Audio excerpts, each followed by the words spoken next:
Today I'm going to give you a basic beaded embroidery lesson. Here we have the scissors and the thread. The thread has to be sewing thread, nothing special. We have a thin needle, this one has to be special to be able to sew tiny rhinestones. It only has to be that specialty. And when you put the thread in the needle, it has to be double and you make a tiny knot. Like I already have. Here I have it. I'm going to show you again how to make that knot. But for now I want to show you the plate. I made this plate by hand with third hair to put rhinestones or like the fillet.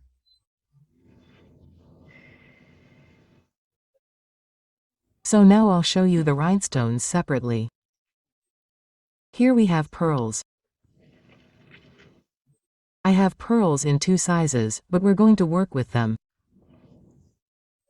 And we have concave sequins.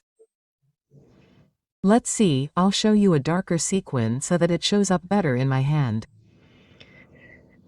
That's what concave sequins look like. They're like a little cup. Done.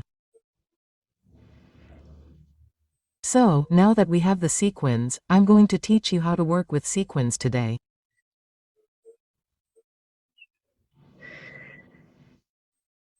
In the future, we're going to see 2 other types of rhinestones.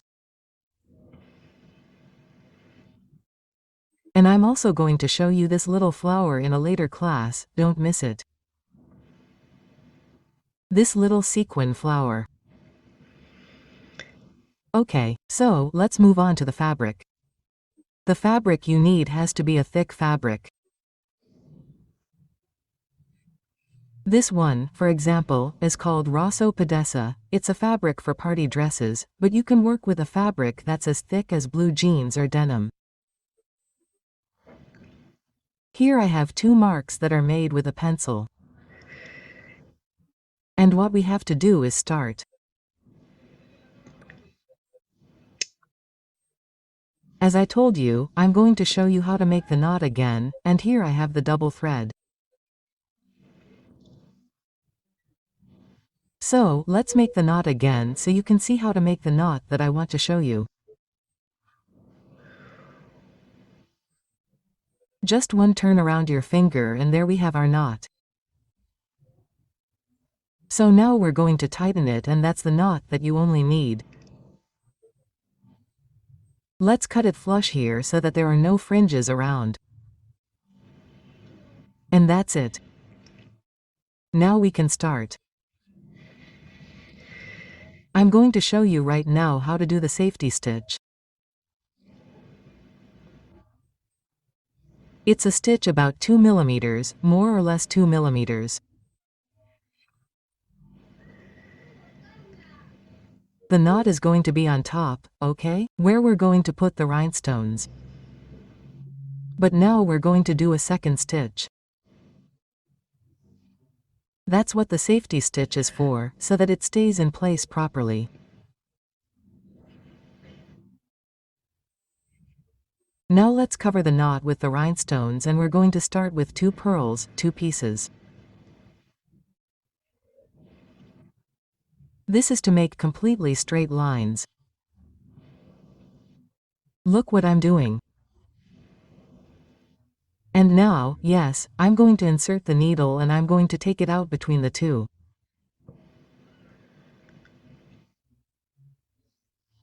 To the measurement of the middle of the 2, and I'm going to go back through the second little stone. And that's it. We're going to repeat the action.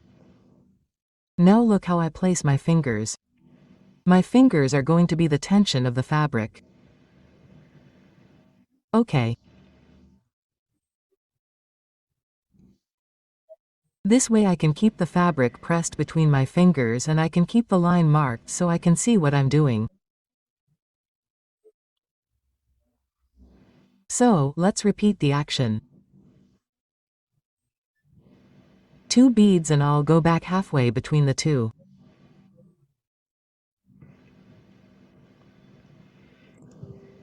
Done. So I'm going to be quiet so you can do it like I'm doing. And we're going to move forward a little bit along this line. I'm going to repeat it again.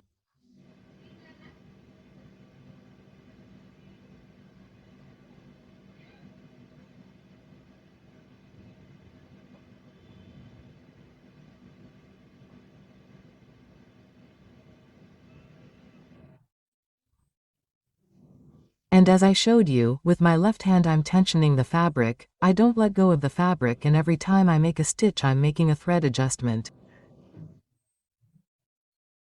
This is another important step. Let's go over there again. I'm putting two pieces in, inserting them. I'm adjusting there. Inserting them, I'm going out halfway between the two.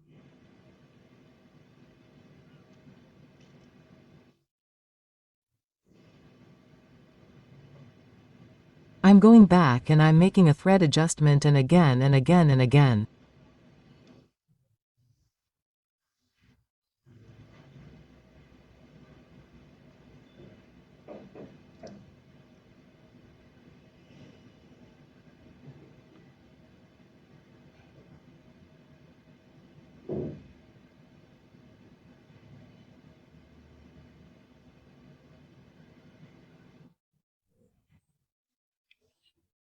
This is one of the most important stitches, and with this you can not only make straight lines, but also curved ones.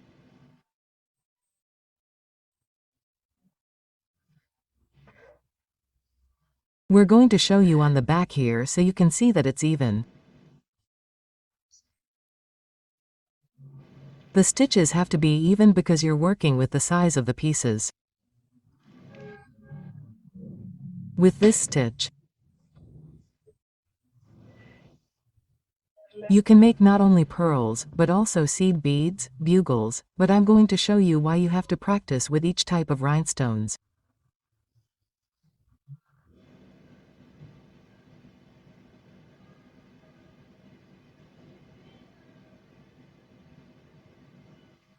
Never go off the line. If you don't want it to come out crooked, don't go off the line.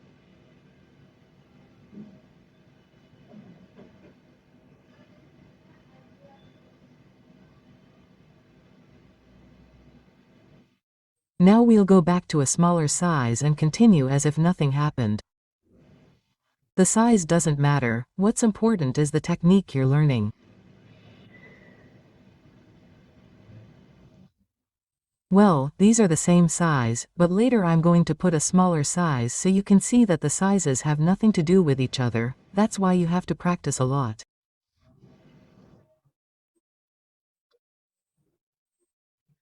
And if you want to learn more about professional rhinestone embroidery, I invite you to visit my website where the online school is, embroidery.com. The page is embroidery.com. There you'll not only learn how to do basic stitches.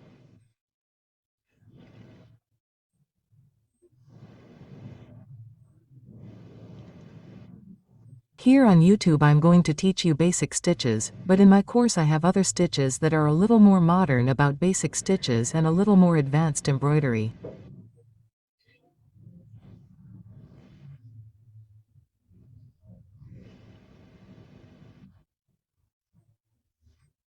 If you buy the 4-level course, you'll have over 35 completely different embroidery lessons.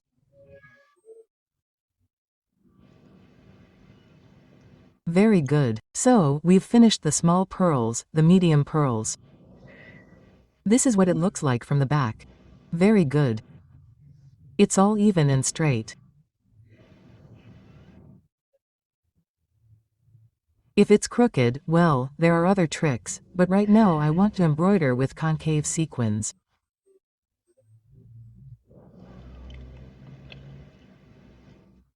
These are the concave sequins. I want to explain something important to you. The sequin is like a little cup, like this. So, this is how it would be face down and this is how it would be face up.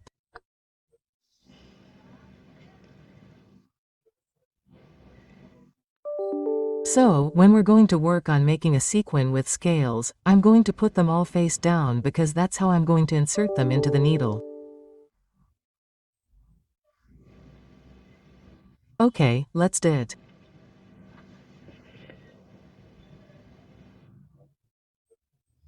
Without letting go of the fabric, I keep the tension in my hand and I'm going to give it 1 millimeter.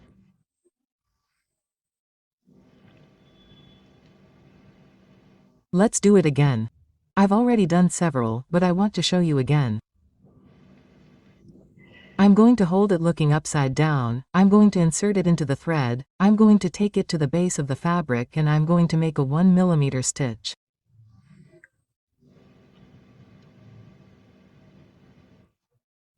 And again I repeat the action and I still have my scalloped sequin.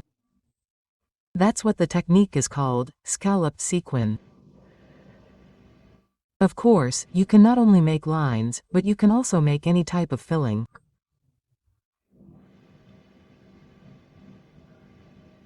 Let's turn it face down. I take it face down, I bring it to the base of the fabric and right there at its limit I make a 1 millimeter stitch. I would love to know if you already know how to embroider. If you have ever done this technique, please let me know below if you know of any other sequin technique that you would like me to teach you. And I will make a video especially for that. And leave it in writing. I will make a video to show you how it could be done as well. I would like to know what level of embroidery you are at. You may be at level 0 or you have already learned to embroider before in some way and you only have a few ideas of how to embroider or you are already a professional embroiderer.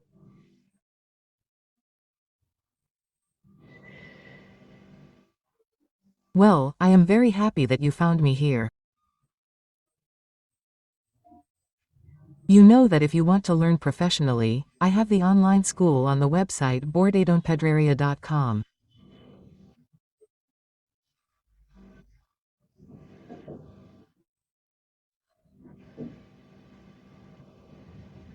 We're going to finish now and don't miss the next class because then we're going to work on beads and split beads and cord filling.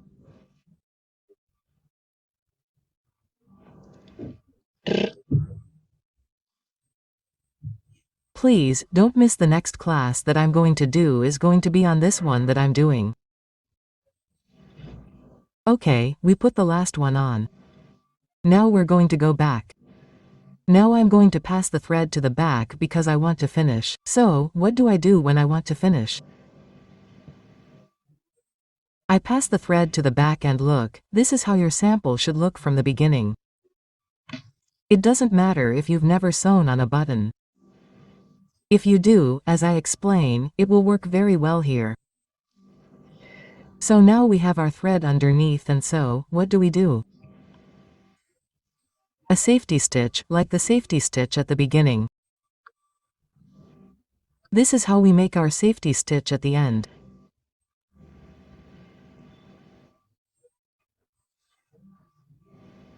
Now we make a little ear and we go through that little ear and now we can make our knot.